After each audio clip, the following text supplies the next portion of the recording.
అమరవీరులకు జోహార్ అమరవీరులకు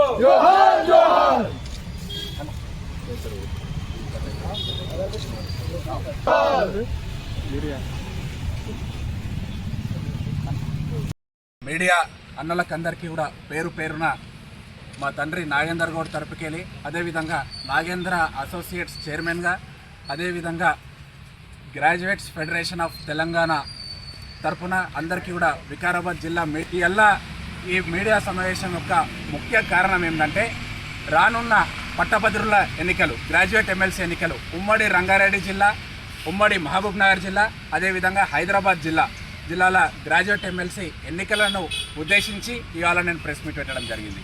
అయితే ఈ ప్రెస్ మీట్ అనేది వికారాబాద్ జిల్లా హెడ్ క్వార్టర్ లోపల అమరవీరుల స్తూపం కాడ ఎందుకొరకు పెడుతున్నా అంటే, దీనికి ఒక ముఖ్యమైన కారణం ఉన్నది.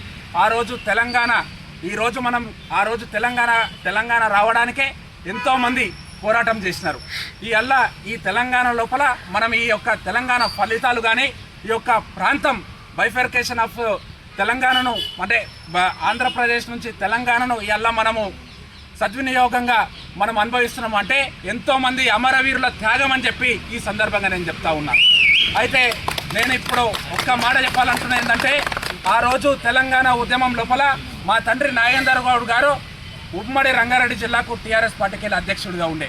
ఆ రోజు వారి నాయకత్వం లోపల ఎంతోమంది విద్యార్థులు ఆ రోజు పోరాటం సాగించారు. ఆ పోరాటం లోపల ఎంతోమంది అమరులను అయ్యారు. కాబట్టి వారి యొక్క త్యాగాన్ని మనం గుర్తు చేయాలి. వారి యొక్క ఆశలను, ఈ తెలంగాణ కొరకు వారు ఏదైతే త్యాగం చేసిరో వాళ్ళను ఖచ్చితంగా గుర్తించాలని చెప్పి ఏదైతే మేము ఎన్నికల ప్రచారం మొదలు పెడుతున్నామో, గ్రాడ్యుయేట్ ఎమ్మెల్సీ గురించి నాగేందర్ గౌడ్ అసోసియేట్ ద్వారా నాగేందర్ గౌడ్ గారిని బలపరుస్తూ నాగేందర్ గౌడ్ గారి అభ్యర్థిత్వాన్ని మేము బలపరచడానికి నేను ఏదైతే నిర్ణయం తీసుకున్నానో, తొలుతగా ఈ అమరవీరుల ఆశీర్వాదం ఉండాలని చెప్పి అమరవీరుల స్తూపానికి టెంకాయలు పువ్వులు కొట్టి వేసి వారి యొక్క త్యాగానికి వారి యొక్క ఆశీర్వాదం కావాలని చెప్పి నేను ఇక్కడి నుంచి మొదలు పెడతా ఉన్నా. అయితే మీ అందరికీ కూడా ఒక సందేహం రావచ్చు, మరి ఎన్నికల నోటిఫికేషన్ రాలేదు, ఇంకా చాలా దూరం ఉన్నది అని చెప్పి. అయితే నేను ఈ సందర్భంలో నేను చెప్తా ఉన్నా, నాగేందర్ గౌడ్ అనే వ్యక్తి కావచ్చు, మా కుటుంబము మేము ప్రొఫెషనల్లీ పొలిటీషియన్స్, మేము ఒక దందాలు చేసేటోళ్ళం కాదు, మేము ఇంకా వేరే ప్రొఫెషన్ లేదు. నాగేందర్ గౌడ్ అనే వ్యక్తి కంప్లీట్గా ప్రొఫెషనల్ పొలిటీషియన్ గత 40 సంవత్సరాలుగా మీరు అందరు కూడా చూస్తూ ఉన్నారు. అయితే సంవత్సరంన్నర ముందర నుంచి మేము ఎందుకు ఈ యొక్క పోరాటం, ఈ యొక్క ప్రచారం ఎందుకు చేస్తూ ఉన్నామంటే, మా టార్గెట్ 5 లక్షల నుంచి 8 లక్షల మంది ఇండివిజువల్స్ని, మేధావులను, గ్రాడ్యుయేట్స్ని డైరెక్ట్గా కలిసి వారి భావాలు వినాలి, వారి సమస్యలు వినాలి, అదేవిధంగా మా లోపల ఉన్న భావాలను వాళ్ళకు తెలపాలని చెప్పి సంవత్సరంన్నర ముందు నుంచే మేము స్టార్ట్ చేసినాం.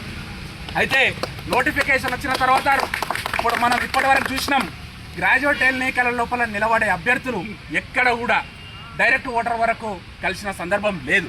ఎందుకొరకు అంటే 3 ఉమ్మడి జిల్లాలు అంటే 46-47 నియోజకవర్గాల లోపల ఓటర్స్ని కలిసే సందర్భం అంత టైం దొరకదు. అయితే ఎప్పుడు కూడా నిలబడ్డ అభ్యర్థుల కొరకు ఎవరో కార్యకర్త వచ్చి ఓటు అడిగిన సందర్భం తప్ప డైరెక్ట్గా నేరుగా గ్రాడ్యుయేట్ క్యాండిడేట్ ఎప్పుడు కూడా ఓటర్ వరకు పోలేని పరిస్థితి.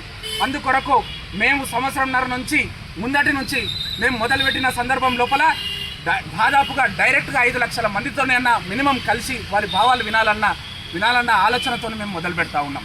అయితే మేము వినడం కాదు, మనం ప్రస్తుతం పరిస్థితి చూస్తే మేధావులు చట్టాల రూపకల్పన లోపల మేధావులు దూరం అవుతున్న పరిస్థితి.